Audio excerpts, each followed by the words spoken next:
INSTAT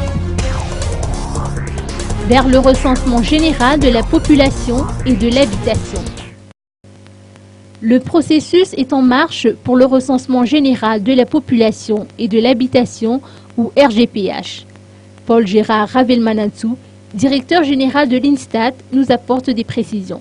Tout d'abord, le décret sur le recensement est déjà sorti et il en est de même de l'arrêté d'application de ce décret. Un arrêté qui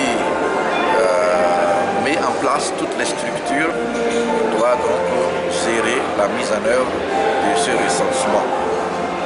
Et nous avons également élaboré le document de projet qui va être soumis au Conseil national de recensement.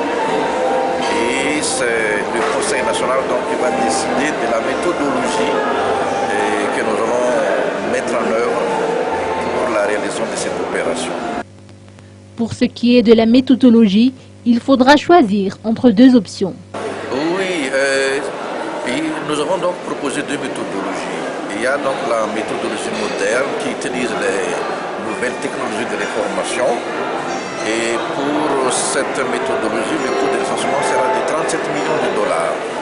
Et la méthodologie traditionnelle, qui va utiliser encore la méthode traditionnelle, c'est-à-dire l'utilisation des questionnaires papier. Pour cette méthodologie, le recensement va coûter 33 millions de dollars.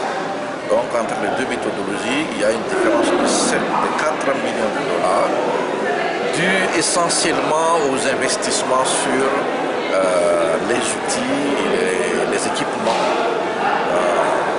sur la technologie de l'information. À Madagascar, le dernier recensement général de la population remonte en 1993.